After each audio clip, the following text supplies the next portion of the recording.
Welcome to Shrubby Buddies Podcast, where we talk all things horticulture right from the heart of Zone 6B. So grab a drink, step into the garden, and grow with us as we talk plants, tools, tips, tricks, with a healthy dose of comedy and banter. Whether you're crushing into the landscape or just trying to keep the one plant alive, we've got you covered.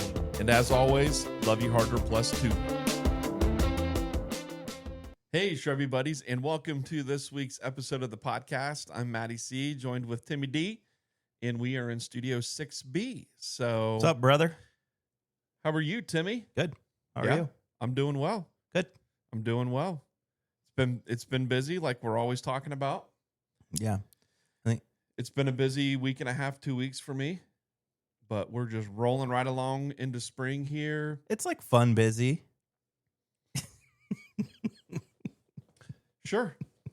It's fun busy. We'll go with that. Yeah. It's fun busy. So, yeah. This time of year with what we do is more dynamic. Let's put it that way. Yeah. Then once we get to the heat of the summer and it's just the same things over and over again, you know. Oh, yeah, for sure.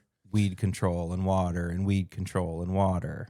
At least right now we're getting plants in, yeah. Getting ready to start planting the annuals. We got a cool night coming up later this week, so fingers crossed that's the last one of the year. Goodness, I hope so. We're just waiting for that so that we can start getting stuff in the ground. You and I last week did a nice little landscape. We did in a real nice neighborhood in the northern part of Dublin, Ohio, called Tartan Fields, for a wonderful family, and that was fun. It was nice because I do a lot of that stuff on the side, and it was nice to have somebody there to kind of chat with. Yeah, for a change. Just talk about life. Yeah, bounce the ideas off one another about where we're gonna put what. I thought we made a pretty great team. Yeah, so we got a lot of plants in the ground. I think it was like 70 plus perennials and a tree, and we transplanted some stuff and we removed some stuff and did it all. 4 hours. Yeah, it got done really fast too. We got it done really quick, so that was a lot of fun. What else has been going on? Like I was talking to you about earlier, there's nothing fun and exciting in my life right now because it's literally just, I work at Dublin during the day. I get off and it's like I'm doing side jobs. And if I'm not physically out doing side jobs, there's a good chance I'm on the computer getting things lined up for future work. And we do the podcast, which is like my fun evening a week. And then on the weekends, I've been working at the greenhouse. So I spread myself too thin. You do. But I think you thrive off that. You said it last week. Yep. I thrive off of it. And I just found out that the night we podcast. Yeah. At home they call it girls' night. Oh, do they? That's what Megan told me on the phone. Girls' night. Yeah, when she told Whitney this morning that she'd be picking her up from school, because I usually do. Her eyes lit up and she said, "Is it a girls' night?" So what does that involve? Like TJ Maxx and maybe some Chick-fil-A? It certainly involves some sort of eating out. Yeah. Guarantee that. And then it probably involves Target one way, shape, or form. Okay. And then Target.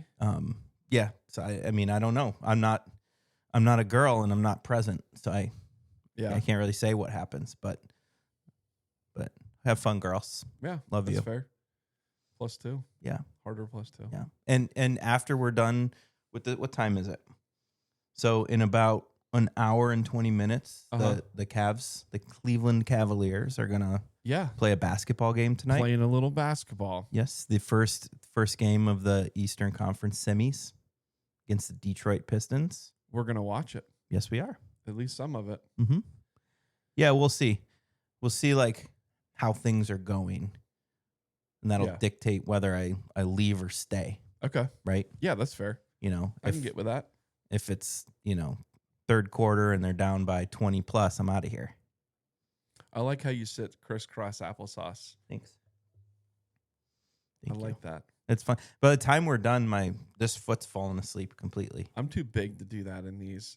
I was thinking eventually when these chairs get wore out, like a couch would be kind of cool. Hell yeah. You know, I like that. Chill on a couch, maybe snuggle up on a couch together and do the podcast. Well, yeah, and if we have a guest, they could sit between us. Mm-hmm.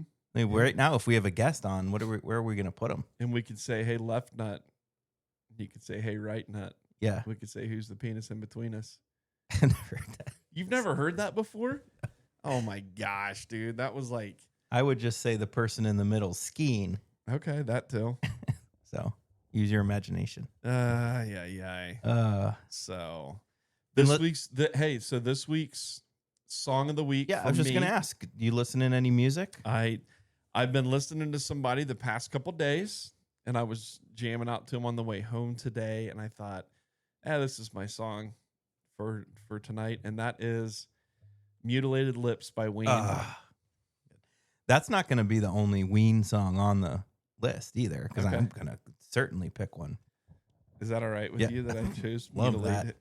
Love that. So you were listening to that particular song on the way home? I was just listening to, I pulled up Apple Music and just hit Ween and just hit the first song, and they're like, whatever they are, however they rank those songs. I don't know if it's most listened to, but I don't know. Whatever. So I just hit that. I wasn't listening to one particular album. And I was just playing some Ween. So I was listening to Ween yesterday. I listened to a live show on nugs.net, I think. Anyways, I think it was on Nugs that I listened to a live Ween show. But yeah, I don't know. For the listeners that, get into this Spotify playlist, the Ween stuff's going to be different. It's different from the stuff we've chosen already, but Ween is different. Mutilated Lips, great song, great tune. Yeah. So I love it. So what's this week's episode? Good choice. About? Good choice. That makes me happy. Let's throw on some Ween after this. Okay. This week, Matt and I are going to get on our high horse a little bit, right? Yeah. We're going to get on our soapbox, if you will, and talk about some things in our hort world that bother us a little bit, that maybe are a pet peeve. Yeah, for sure. Would I be saying that right? Yep. Maybe stir up a little controversy. I like to do that. Yeah, it probably will stir up some controversy, but I think, we were trying to compare it to something other than the horticulture or gardening world. And so what we want to talk about today is like the stop doing this because you're doing it or saying it wrong, or we just disagree with what you're saying. Yeah. Similar. So we were talking about like trying to compare it to the automotive world. And one of my pet peeves in the automotive world is like when someone's like, oh man, those are some nice new wheels you got on your car. And I look and I'm like, I didn't get new wheels. And they're like, yeah, you did. Those are brand spanking new. I'm like, oh, you mean the tires? Oh yeah, same thing. And it's like, okay, no. So that's a little the wheel's comparison. The metal piece that the tire goes onto. It is. So yeah, that would be kind of what this episode's about today, but in the horticulture world. Okay. So very good. Yeah. Should we dive right into this and start ruffling some feathers? Let's ruffle some damn feathers today. Some of this is probably going to seem a little opinionated, and that's okay. Maybe it is, but some of it's also not opinionated. It's just the facts by definition. So yeah, I don't know. Yeah. You want to lead us off? We're getting on our high horse. Yeah. So because my phone's recording this, I don't have a little cellular device that I can get onto. I don't know. Maybe someday when we... You're more of a handwritten note kind of guy. Well, I appreciate that, but I mean, my phone's recording us. Maybe someday when we make more money, or when we start making money at podcasting. Yeah, start making money. Yeah. We can afford to get some better 4K cameras to surround us with, and it's not just cell phones doing this. Yeah, and that GoFundMe is still live. Yeah. So, for sure. Just throwing it out there. Thank you. Yep. All right. So to start us off, people, stop asking if it's a weed or a flower. I get this sometimes at the greenhouse, and get it in the real world out in the field, and people have a picture. Is this a weed or a flower? And my response is always, do you like where it's at? And they're like, well, no. And I'm like, then it's a weed. Like, by definition, regardless if it's, by nursery standards or whatever, like an herbaceous perennial or flower that we would go and buy at the garden center, like, if it's not where you want it to be in your garden, then it's a weed, Yeah, if I had a dime for every text I receive throughout the calendar year from, people that I know that it's just a photo and it says weed or flower. Yeah. This instant eye roll, because it's like, well, it's a flower. Yeah. It's a flowering plant. Yeah. Most every single thing is a flowering plant. Thistles flower, dandelions flower, like it all flowers. Even grasses are flowering plants. Yeah. So like they're all flowers. And I think what you're meaning to ask perhaps is this something I want or something I don't want? Yeah, like yay or nay. Yeah. Oh, it's a thistle, nay.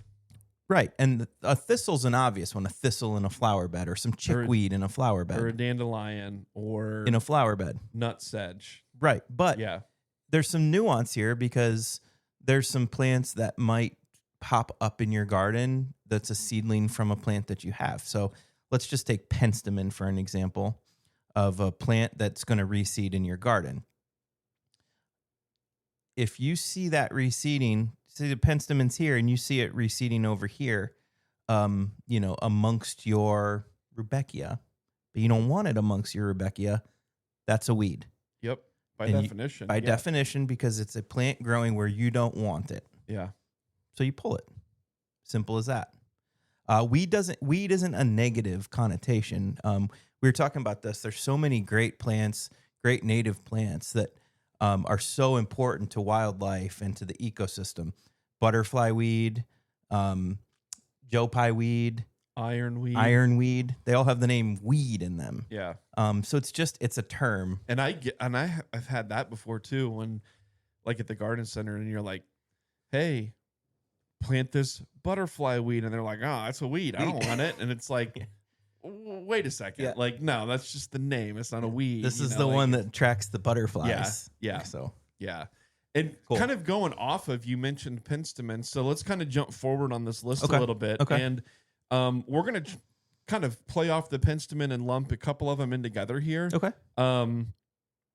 So one of them is like, stop being in denial about, actually, you know what? Let me pause that for a second. Pause. Let's see here. Where was it at? Oh, stop calling aggressive plants invasive. Okay. So we hear this sometimes too. So penstemon, for example, it's a native that can be aggressive. Butterfly weed is a native that can be aggressive. It reseeds. It does what it's supposed to do. Echinacea is a native. It reseeds in the garden. Rattlesnake master. Goldenrod. Like, all of these are great native perennials that reseed in your garden, which is what they're supposed to do.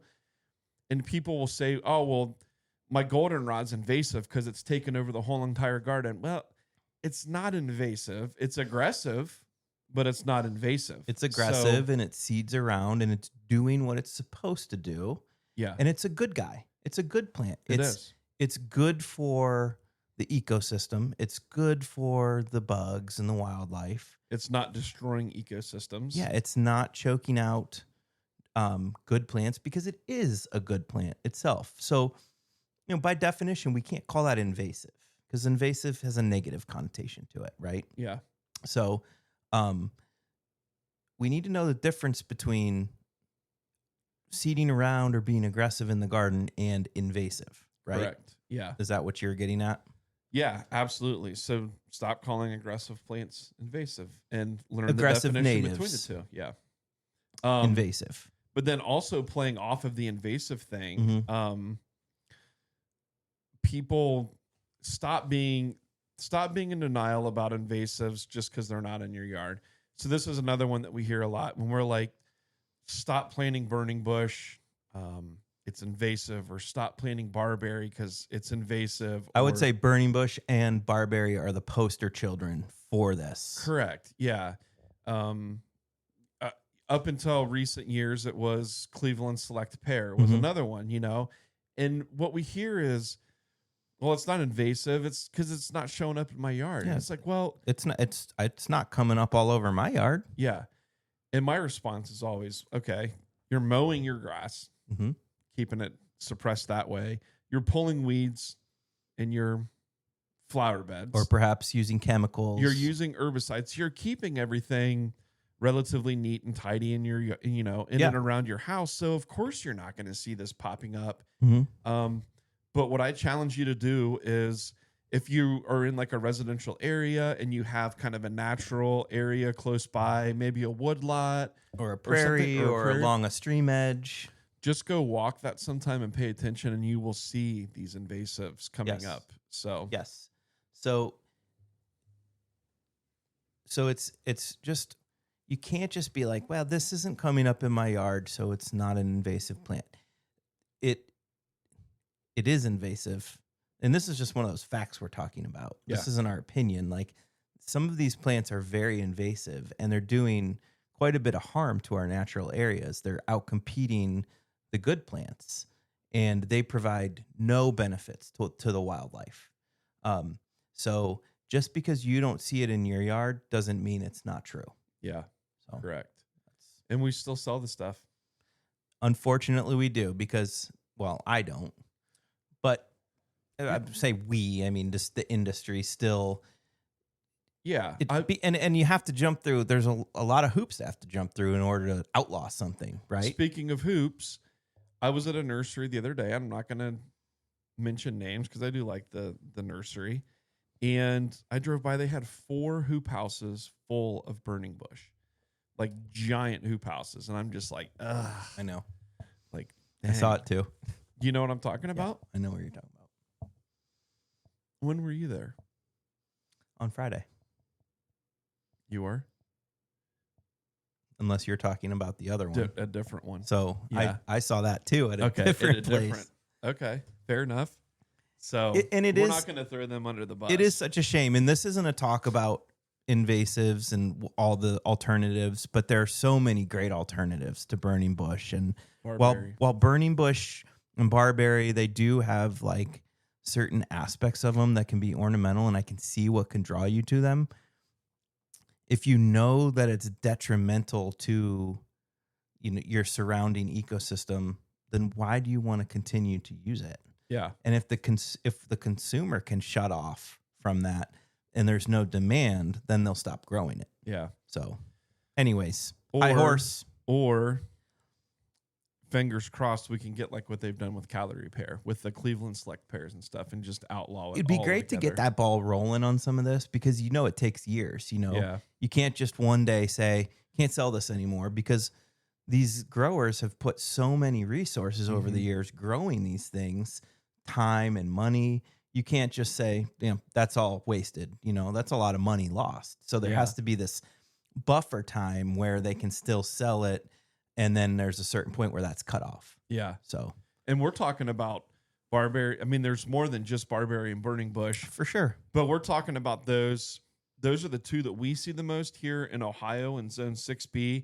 I know that there's things in the southern region that are really bad. Yeah, all over this country. There's different things than that. So if you're in a different zone or whatever, and you're seeing something that's not listed as invasive, but is invasive, shoot us a message about it or comment on our social media stuff like TikTok or YouTube or whatever. Yeah. I'd love to hear what some of these different things are that other people are seeing.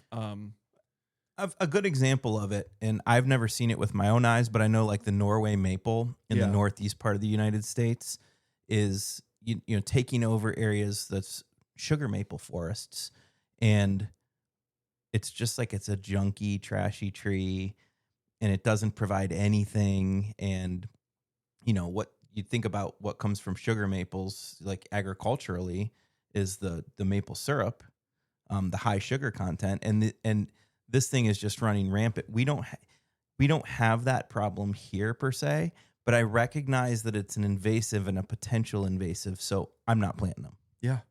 Yeah. And we go to the Ohio Invasive Plant Species Council every year. Their big meeting every winter and early spring, winter, and they go over all this stuff like what's on the watch list, for Ohio and surrounding states. And Barberry and Burning Bush are on the watch list, as are some of the elms, like Lace Bark Elms and Privet and the Asian Beauty Berry. Calicarpa. And, so there's a lot of these different ones that are on there, but Burning Bush and Barberry are two that we see used the most in residential landscapes. And there's a lot of great alternatives. So yes, learn what those alternatives are, rip the Burning Bush out. I just ripped out 15 or 20 giant ones this past week and replaced them with Viburnum dentatum. You did. That was fun. Some arrowwood. And that was cool. So I'm going to interject this a little bit. When we were doing this volunteer project on Saturday, we replanted these shrubs and we started planting perennials and stuff. I was talking with one of the gentlemen there he's a local investment banker or something along those lines, deals with money somehow or another, but guy our age, and he's 41, 42 years old, something like that, doing some content creating stuff on YouTube, doing a page all about his cats with his daughters, trying to teach them a little bit about, creating videos and doing that. And then he's also doing a channel to help you fall asleep. And it was a really cool idea where he talks about different subjects. So talking about genetics or nuclear fusion, just some sort of, and he just does a 2 or 3 hour lesson on it. I don't know if there's noise or background music, but it's to help you fall asleep, while you're learning. So he's got that on YouTube, but he also is a hobby or extremely passionate about invasive species removal. And I wanted to plug this. So in Central Ohio, he said over the past couple of years, he's raised over $20,000, and he puts on this thing called Honeysuckle Hack Fest at one of the metro parks around Columbus. Okay. And they go in and they remove honeysuckle, and he's studying, I can't think of the name of it now, but there's a Japanese botanist in the 1970s that studied reforestation and planting stuff 18 inches on center. And it was planting the trees, shrubs, and the herbaceous perennials all at the same time in an area.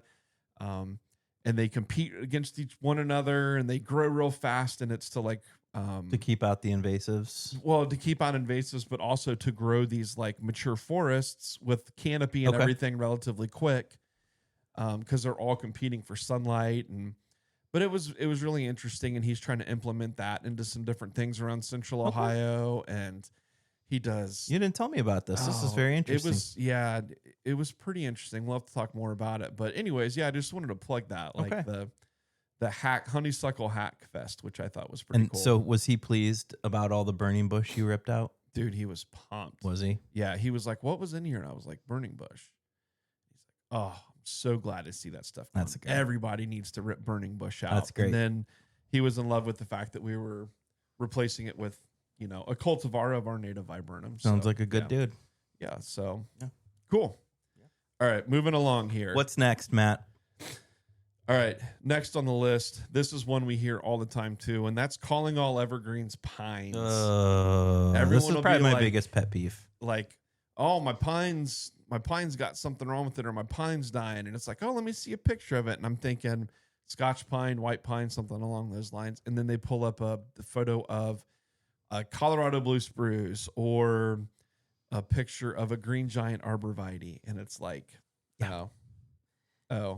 that's not a pine. And it's just because they stay green in the winter doesn't mean they're all pines. To me, and maybe this is going a little bit too extreme, but it's like calling a maple an oak because they lose their leaves. Yeah. So all the plants that lose their leaves, they're just all oaks. Yeah. And that couldn't be further from the truth. And I always take this as a great educational opportunity in Dublin, and you know this, because inevitably we're going to have new seasonal employees come in and they're going to reference something and call it a pine. Yep. And 99% of the time it's not a pine. Yeah. It's either spruce or a fir or something. And it just makes like a great opportunity to go out and say, here's a spruce, here's a pine, here's a fir. Let's talk about the differences, because they're very different and very easy to tell apart if you know what you're looking for. Yeah. So, and those are just a few of them. There's hemlocks and junipers and arborvitaes and cedars. And then there's the deciduous conifers like larches and metasequoias and taxodiums. And, there's just so much cool stuff. Just to call it all a pine is just... So rather than calling everything a pine, if you're unsure of what it is exactly, just say, hey, my conifer's got some issues. Okay, fair enough. Then you're covering them all. Yeah. So there you go. You're covering them all if you just say something like that, like, I've got conifers planted at home and I'm having a problem with them. Mm-hmm. Or I've got one conifer at home that's got a problem. Yeah, conifer just means cone bearing. Yeah. So covering them all. And including deciduous conifers. It is. And we don't have time to break this all down, but we will do an episode in the future. Well, we already have all of that queued up. We did that. We did a really good... We did a great talk to almost 2-hour talk to a big group at Franklin Park Conservatory all about conifers. They were like the super duper master gardeners going for their super duper certification. Super duper. That's literally what they called it too. Yeah. And so we went into some pretty good depth. That was fun. And we could definitely translate that into a podcast, but that's not what this is about. Yeah. And we could go on for a long time about that. Yeah. Couldn't we? Oh, for sure. So let's move on from the calling all evergreens pines, because not all evergreens are pines. All right. Asserting weeds showed up overnight. This is one that we hear a lot, where people... You go to the garden and maybe we're doing some consulting work and someone's like, oh, don't mind the thistles. They just showed up overnight. Like, they're trying to make it seem like they do a good job of keeping up with their garden, but we're there, so they're embarrassed. And they're like, oh, those just showed up overnight. Well, weeds don't just show up overnight. So no, they don't. Seaweed, pullweed, right? Seaweed, pullweed. Bloop. And I know that can be easier said than done. Mm-hmm. And I know that I take care of areas, and there's areas at home that have plenty of weeds, but you're not going to hear me say they showed up overnight. Yeah. And I know that it's a problem that I'm not addressing. And thistles you used a good example of a weed that's just really hard to control. Mm-hmm. And you have to take some extra measures to get rid of thistles. But like you said, they didn't just become 10 inches tall overnight. Yeah. Right. So yeah. Seaweed, pullweed. I mean, they will maybe emerge a little from the ground overnight, but that's not what we're talking about here. Sure. So depending on the weed and the type of area you have, there's a lot of different ways to take care of weed. Weeds, you can use chemicals. For something like if you have a really serious problem and you just need to start fresh, putting down cardboard to just completely choke everything out and then mulching right on top of that, the cardboard will eventually break down and stuff. And then you can kind of have a fresh start with that. Is a great way to kind of start new if you've got a really bad infestation of something like nutsedge or thistle or something like that. Yeah. And I use chemical. And I know that there's going to be plenty of people out there that are completely against the use of the chemicals. And that's fine. I get it. I'm not out there like spraying glyphosate every single time. We do use it some, but there's a lot of other chemicals too that work well. And there's even some like natural ways to burn the weeds off that would be probably listed more organic. But really, to get the root, you have to use some of these non-organic. Although, never mind. Organic's a really funny word in my opinion, because I think by definition, right, isn't the definition of organic like carbon-based? And I mean, everything's carbon-based. So, yeah. And the other thing that about chemicals that Matt and I are, I don't want to say this. There is a gray area, right? We don't have to be, you don't have to be completely 100 against anti-chemical or like all in, I'm putting chemicals on everything. There's a nice middle ground there where just like with a lot of things in life, it's okay to kind of straddle that middle ground, use the chemicals where needed, but don't overdo it if you don't need to. Yeah, for sure. So I'll use the chemicals. There's a lot of areas that I hand pull. I mean, here at home, I hand pull pretty much everything, unless it's like growing through the cracks in the driveway or the sidewalk, or my front yard, and I polka dot the front yard because I got dandelions and I used weed killer on it, and weed and grass killer. But yeah, you did. In the gardens, I hand pull everything here. At work, the more sensitive garden areas we hand pull. Yeah. But I mean, there's some areas like around tree rings and stuff, I will still use chemical and that's a different beast. Like that's not a homeowner thing. That's you have so many acres of land that you're directly responsible for the weed control of. There's no way you can hand pull it. Yeah. There's just no way. Yeah. You can hand pull it and have it weed free because there's an expectation of where the weed should be, and that's down here. But there's this expectation. You can't meet that expectation if you're not using chemicals. Yeah, you can't. for sure. So I agree. Cool. And just which other one was a middle ground? There was another middle ground situation. Oh, yeah. This kind of ties in with another thing we need to stop doing, and that's villainizing turf grass. Yeah. And just like I said, there can be gray areas. It's not just always black and white. It's the same with turf grass. And I feel like there's these two opposing sides where it's just like all turf grass, and then it's just like all dandelions and clover. And it's okay that there'd be a middle ground on that. So or just like all prairie or meadowland. Yeah. Yeah. But so what I see a lot is these anti-turf grass people that are so against it. So they, maybe let all the clover and the dandelion come up in their yard and this and they that. They don't mow. There's a no mow May or whatever, these things. And then you just look at the next layer, which is like the beds around their house.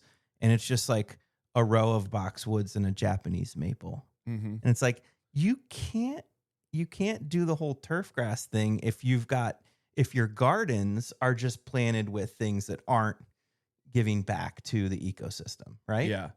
So that's why I say there's a middle ground, because I have grass. I have a front yard and a backyard, and you do too. And over the time we've lived in our homes, we've eaten away at that. We've shrunk that grass down and created more gardens. But in those gardens, we've planted a lot of great natives that are attracting all the right kind of wildlife, right? And we still have that grass, for the kids to run around on, for the dogs to run around on, play some cornhole, throw the football. Like, I like the grass. Yeah. I want to put the sprinkler out in the splash pad for the girls, and I don't want them having to tiptoe through clover and bees. That's why they stay out of the garden. That's why they're not playing in the garden. So, yeah, for sure. Now, if you don't have kids and you want to go all in on the naturalized planting, by all means do it. I think that's wonderful. Yeah, we're not against that. I think that's wonderful. Plant your whole yard in a nice native meadow / prairie thing. So I've been doing that at the city. I've been kind of identifying areas of turf that are not soccer and baseball fields or areas where kids play, but literally like, hey, here's a turf area at the like an acre here and an acre there or whatever at the front of this neighborhood, and it literally only gets mowed and it only gets sprayed. No one ever steps foot in it. Right. That's it. Mowed, sprayed every week, from the time this grass starts growing until the time it stops growing. So I'm finding these areas and removing that turf and going back in, and I am planting all native prairie. And you're doing a damn good job at it in these areas. And you said these are areas where people will never walk, but now people do walk there.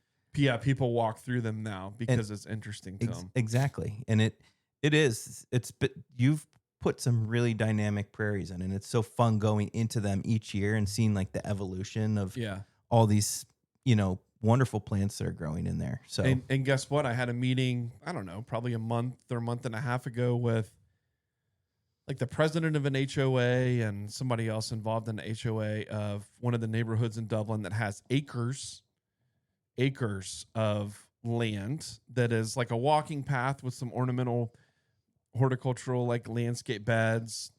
And they've been doing a good job because initially they were planting with like miscanthus and daylilies and stuff. And they've been removing that and planting with more responsible perennial choices. But I had a meeting with them because they've seen these prairies popping up around Dublin that we've been putting in. And they're like, oh, like we want to do that. So kind of talked with them a little bit about seed mixes, what I use, how I plant it, how we maintain the prairies, et cetera, et cetera. And then I got them in touch with Ohio Prairie Nursery up in Northeast Ohio. They've hooked them up with a guy locally who's doing this stuff.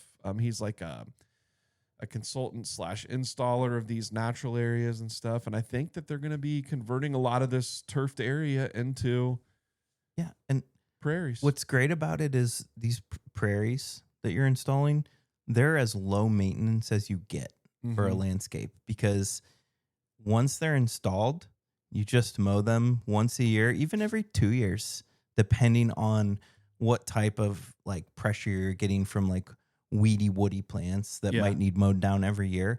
And in some cases you'd burn the prairies, but in the perfect world you could burn. But one mow a year, or every 2 years, versus the amount of effort you would need to keep that just like nice mowed lines and turf grass. Heck yeah. I mean, it's maybe mowing it a few times, like on the first year of the install, but just to kind of help keep some of those competing weeds down, so that they're not, over competing with some of the good forbs that we're looking for. But all in all, just about as low maintenance as you can get. Yeah. So, but yeah, I agree with you. Let's stop villainizing turf.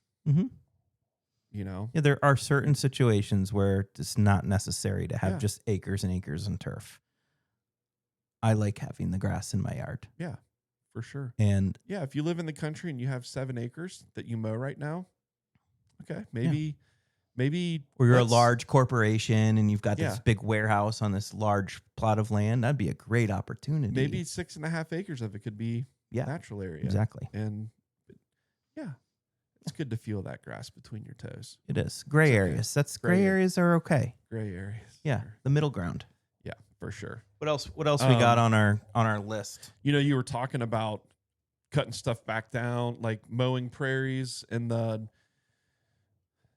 springtime. You would go in and mow this prairie down, and that kind of like falls over into ornamental horticulture too in your landscape. And we were talking before the episode started, we see it so often come October, November, when things start shutting down for the year and going dormant. Landscape companies come in and just cut everything back. And then that triggers homeowners to cut everything back, and stop cutting everything back so damn early. Like you don't have to cut things back. No.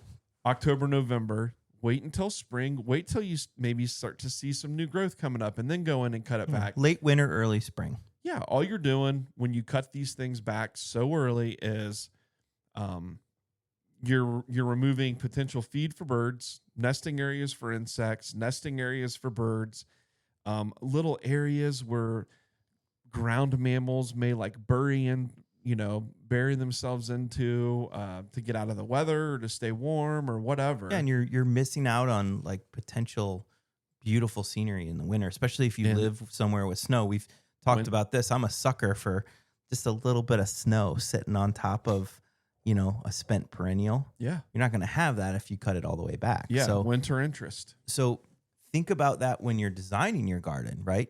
How can I choose plants? What plants can I choose that will continue to look great from the fall all the way through the winter, right? Yeah. Maybe you don't give a shit about the insects and the animals, and that's okay too. Sure. Whatever, but do yourself a favor and at least make your house look good by keeping this stuff up all winter long. Yeah, so when you're designing, the idea isn't just a 3-season garden. Let's make this a 4-season garden. Yeah. And part of that is leaving your perennials up all year. Grasses, ornamental grasses, amazing through the wintertime. Yeah.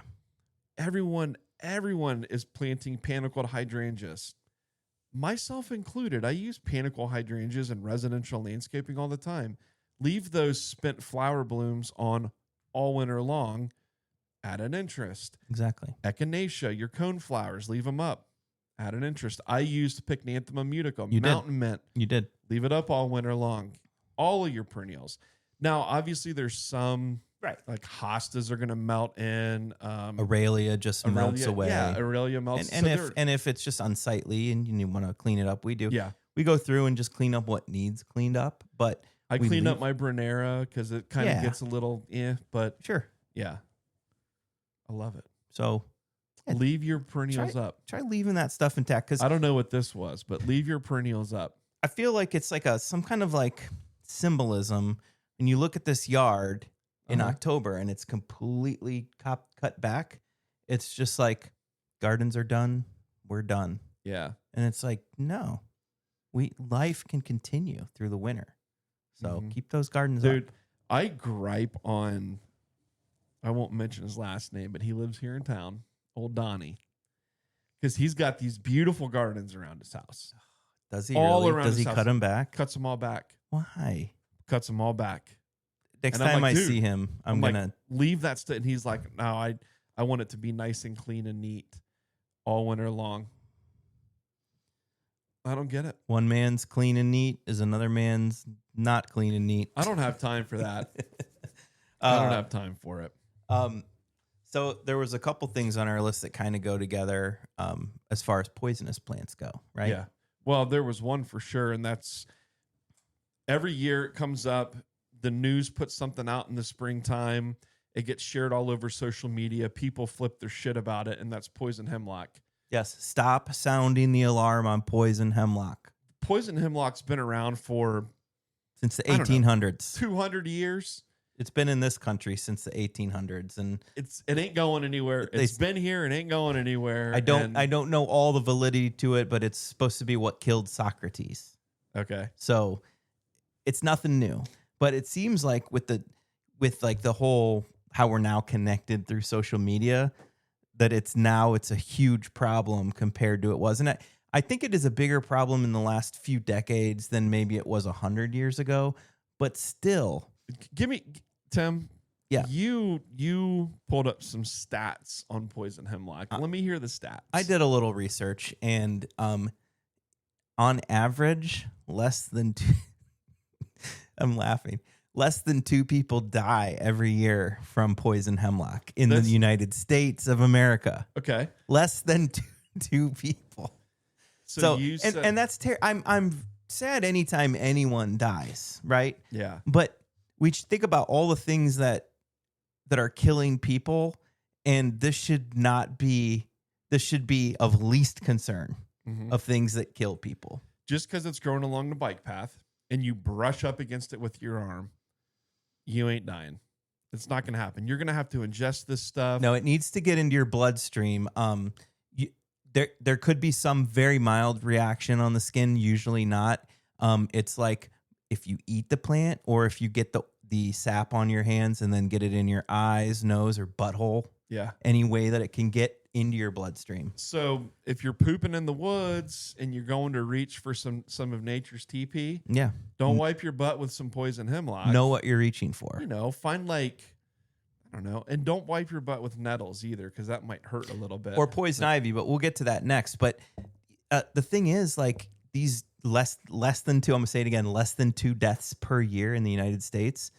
These are typically from people who are foraging for food, which is a fine practice. But if you're going to forage for food, you need to know exactly what you're foraging, because poison hemlock has a lot of look-alike plants, and a lot of look-alike plants that are edible, like wild carrot or something. So if you're mistaking this over and over again, you're probably going to ingest enough to kill yourself. Yeah. And that's where these deaths are occurring. It's not because like you brush up against it, like you said, on a bike path, because sounding this alarm is just crazy, because we get so many calls once it starts to mature in Dublin. It's so annoying. And the calls people are like, it's the first time it's ever been reported in Dublin. Like, oh my God, I found poison hemlock. The world is ending. The Parks District sucks because they're not taking care of this. And it's just like, yeah, that poison hemlock that you're seeing right now was there last year, in the year before. You're just seeing it now because Joe Schmo on the news said you were going to die if you touched it. Right. And that's the thing. Like, we do take care of some of it. I do have a few hot spots where I always take care of it when I see it because I know that it just gets a lot of traffic and it's just better that way. But there's no way one Parks District can take care of this problem that's in all, let alone all 88 counties in Ohio, every state in the United States. Yeah. It's a problem. So, yeah. And we have to use chemical. That's really the only way you can knock that down. And spraying it like when the basil foliage is still short before it's a big right before it bolts now before it bolts and starts creating flowers, because a lot of times once it creates flowers it's over because it's going to seed everywhere. It doesn't matter if you're spraying it at that point because the seeds are now viable. So for sure. And again, these types of poisonous plants are just something we could do a whole episode on. It's very interesting stuff. Yeah, but sure. But like, let's chill out on that a little bit because again, less than 2 people a year in the United States die from it. You shouldn't be out eating things if you don't know what it is. And if you want to learn more about foraging and that's your thing, give Alexis Nicole, aka the Black Forager, a follow on precisely the social medias. She's a local lady, gal to our area here. Has a massive following on millions social media, and her videos are hysterical and so good. So educating. Like her tagline at the end of the video is "Happy snacking, don't die." Yeah, exactly. But she teaches you all of that stuff. Like, exactly what to look for. I mean, to like pubescence on the stem, or this one's got a little bit more of the color on the back of this stem, whatever it may be. And just as far as color goes, just for the sake of what we're talking about here, poison hemlock has purple splotches up and down the stems. Like, that's like the biggest one. It has a lot of lookalikes, but it's the only one with those purple splotches. So just stay away from that one. Yeah.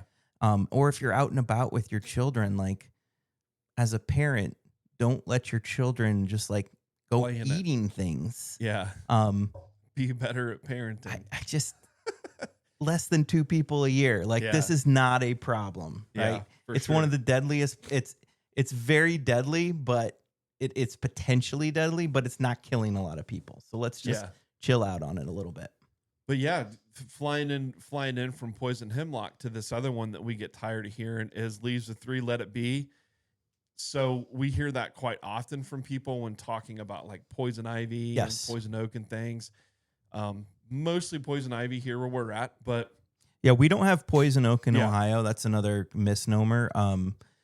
And even going a step further, poison sumac is only found in areas characterized as bogs, which are very rare throughout the state. So we don't even have a whole lot of that. Like you're not going to stumble upon poison sumac just like walking around your property. Yeah.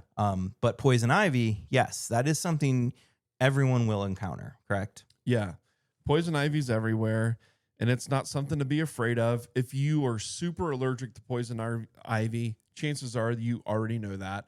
And you probably had some experience with it, and you have educated yourself enough to be aware of what it is exactly. But we get a lot of people, we have seasonal staff that'll come in that they see box elder, which is a native maple, kind of a weedy tree, but nonetheless. Yeah, like a naturalized maple.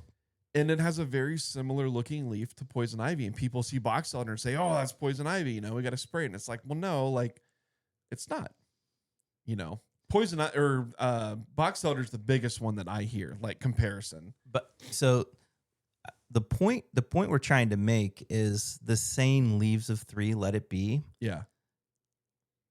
Let's try to learn exactly how to identify poison ivy, and let's let that be, because I'm not into just like letting plants be because there might be something. Like, you got to know what you're looking at.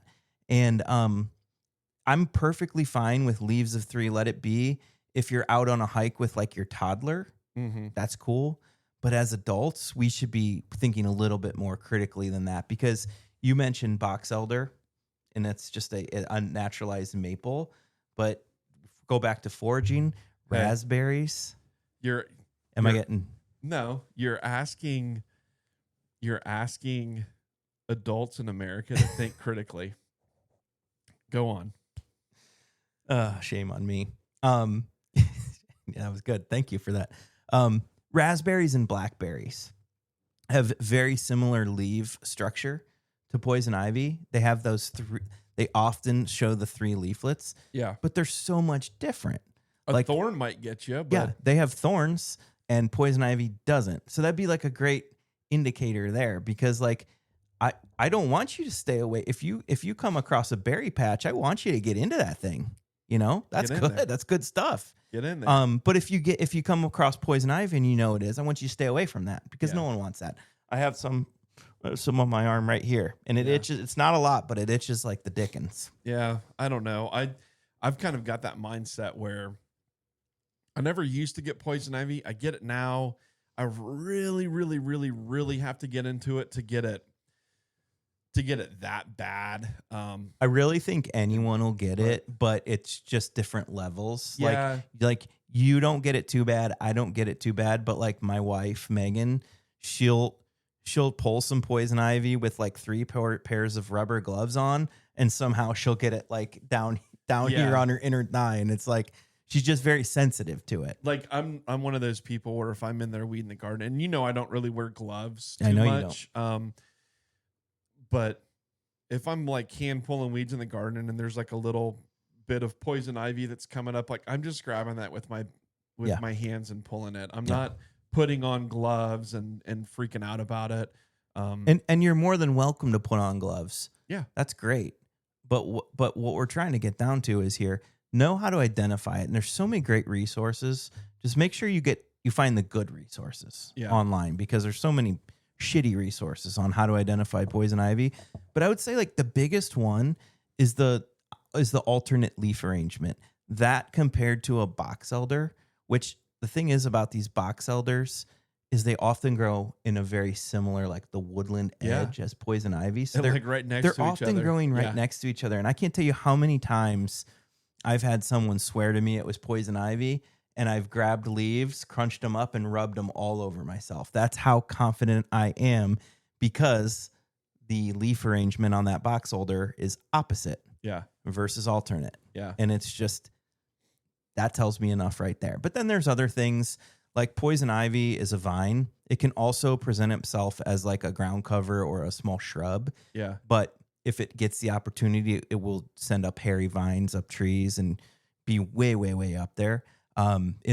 Later in the season, it produces these white berries, which nothing else has. The white berries and the axils of the leaves. So there's so many great ways to identify it. And then the fall color is incredible. I've always said if we could figure out a way to breed the poison out of poison ivy, it would make a great like a climbing plant on an arbor, because it's got such beautiful. Even the new leaves in the spring are so glossy and beautiful. And then in the fall, it's got some of the best fall color of anything you'll see. Yeah, I mean, it's definitely an attractive plant without a doubt. Yeah. Yeah. So and it can get angry. I love it when the leaves get all the little like bumps and nodules and stuff all over it. And then just look at it and you're like, oh man, that's just waiting. That stuff's angry. Get someone itchy. Yeah. But I've seen some pretty severe cases over the years working in Dublin, haven't you? Yeah. One time, I'm not going to say any names. Yeah, because I remember who this was, but we were in a park that I take care of, and it was just had rows of evergreens. And every once in a while, you get these weedy trees that grow under the evergreens. So I took the crew out, and I said, let's just kind of crawl under these evergreens and snip out these like weedy walnut trees under here. Walnuts, mulberries, all of that honeysuckle. Shit. Yeah, they all tend to like to grow. And I looked over at this one, and I got this kid under there. He's like under this tree, and I see green stuff way up in this evergreen just coming down, like he's pulling a vine down. I get closer. I Oh, was boy. like, that's poison ivy. And he's balls deep in it. And I told another coworker, I was like, could you tell him that's poison ivy? Because I'm scared, because I was worried about his temper. Like he was going to take it out on me. Yeah. And he was like shocked for a minute, and he went straight back to the shop and took a cold shower, and he never got it. Yeah, and there's like, great products too, like Techno. Yeah, and he used some of that. And he never got it, which was like, I was shocked, but like, it happens. Yeah. We've seen some cases of it. The worst case I ever had of poison ivy was when I was 20 years old, and we were doing this landscape down in Westerville, like for this Ohio State University Medical Center thing. And anyways, I got it super bad. I was just ripping this stuff out, right? Got it all over me. I'm like, shit. So it was bad enough. I was like, I should probably get a shot. So I went into this like little university hospital thing, and I was like, can I get like a shot for the poison ivy? And they're like, oh yeah, you know, pull on your pants and bend lady, over. Yeah. So I'm like, all right. So this old nurse or this old doctor lady walks me back to the room.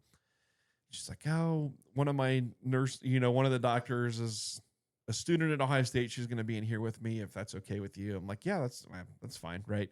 In walks this very attractive young lady, the same age as me. She's in college at Ohio State. And she's like, okay, we're going to have to put this in your butt cheek. And I'm like, yep, that's fine. So I kind of like undo my pants, pull my pants down a little bit so that like my left cheek's hanging out.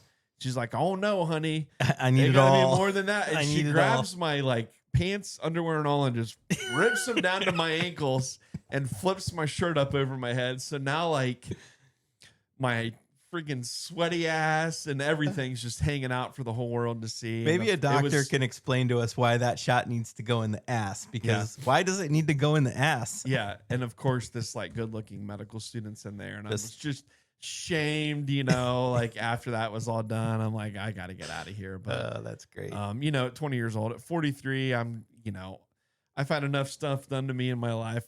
I'm just like, whatever. It's hard to get embarrassed. I'm like, these whatever. days. Yeah. Can't embarrass us. Yeah. So, all right. Last thing before we wrap this up, and this isn't really anything more than just something we wanted to throw in there kind of for fun. And that's stop looking at just the online photos and gardens on Instagram and your computer, and just go out and enjoy them. Get into one. Yeah. So we do look through our fair share online. Absolutely. Sure. But we also get out there and try to create some in the community, as well as visit them for just enjoyment or inspiration. But, wherever you're at, there's probably a botanical garden or an arboretum close by. If there's not, and you're planning a family vacation, wherever it is you're going, look to see if there's any of these gardens, that are in these areas, arboretums, these botanical gardens, these conservatories, and just spend half of a day. Go with friends, family, go by yourself, walk around. Because the pictures don't do it justice, especially like some of these really awesome plantings, like very elaborate perennial plantings. Yeah. You're only seeing such a small part of it. When you see the photos, they look great, but when you see it live, just something clicks, right? You can see the depth of things, and you can see it from different angles, and you can say, I see what they're doing there. Yeah, so for us, we get a lot of inspiration out of that. But for just like someone who's visiting and wants to see pretty gardens, like just gives you a new perspective on what you're looking at. Yeah, absolutely. And with that too, when you look at these pictures online, you're seeing one part of it at one moment in time, right? Exactly. And that moment in time is that specific time of day with that lighting, and a week from now on a cloudy day could look totally different. So seeing these things at different times of the year, I know personally, Taylor's got some family down in Georgia. We were down there a handful of years ago for a wedding, and we had like a day where we were just kind of chilling at the hotel, not doing much. And I was like, you know what? Free time. Yeah, free time. I'm going. And I went by myself, and it was fantastic. It was at my own pace, quiet, just me and my cell phone camera. And I walked the Atlanta Botanical Gardens, and it was fantastic. Now, a lot of what I was seeing down there can't be used up here. Right. But it was still like really cool to see Southern gardens, Sure. and like, oh man, like and you can gather inspiration because some of that does cross over. But right. For me, it was like seeing these ideas that were just big and full and just full of flowers, and you don't really see that here in Central Ohio. Sure. When we were in Asheville a couple years ago, me, you, and Megan, we voluntarily went to the Biltmore. Yeah, Biltmore Gardens. Because we weren't available for that portion of the tour, so we just like, let's just go on our own. We got to go. Yeah, you have to. You're there, and it was no regrets on that because it's just such. I mean, it's just too much. We saw too many cool things to even explain now, and I've been talking to you about this week, but I'm going to Chicago later this month, and was really excited to see the Lurie Gardens, which is it's like really beautiful gardens in Chicago. In Millennium Park. And the boardwalk's under construction. Yeah. So I'm not going to get to see it. No, but we're going to get back there. But definitely the Roy Divlick's gardens around Shedd Aquarium. Yeah. Sure. I mean, there's much great horticulture in Chicago. So I'm looking forward to that. But, Lurie Garden's real high up on my list of just somewhere I want to immerse myself in. So I'll just have to go back. We're going to see Pete Odolph's garden this summer in at Michigan. the Perennial Plant Association at Belle Island in Detroit. Yes, because he designed the Lurie Garden, correct? He was one of a few. I think there were 3 or 4 designers on it, but he was like, I think that he was kind of the guy on it, Funny enough, one of the ladies that helped design his last name is Guthrie, so I don't think that there's any relation there, but you never know. Kind of cool. Yeah, very cool. Yeah, but so get out and see these gardens. Don't just talk about them. Don't just heart them on Instagram. Yeah, and get in there and all of that. Get in there. Take a whiff. Get out there and experience it. And have some fun. Yeah, check out. It's the Museum of Plants. Yeah, it's wonderful. Sweet. Well, Tim, I think that about wraps it up for this week. Mm-hmm. It's a good episode. I'm sure that we ruffled some feathers with some of our hot takes, but that's okay. But gray areas. It makes for good conversation. Gray areas. Deal with that shit. Good conversation and all of that fun stuff. Good engagement, which is what we're after. Yes. More engagement. Yes. So cool. Yeah. Hope you enjoyed it. We're excited to get back with you again next week. So till then. Love y'all harder +2. Bye. Bye-bye.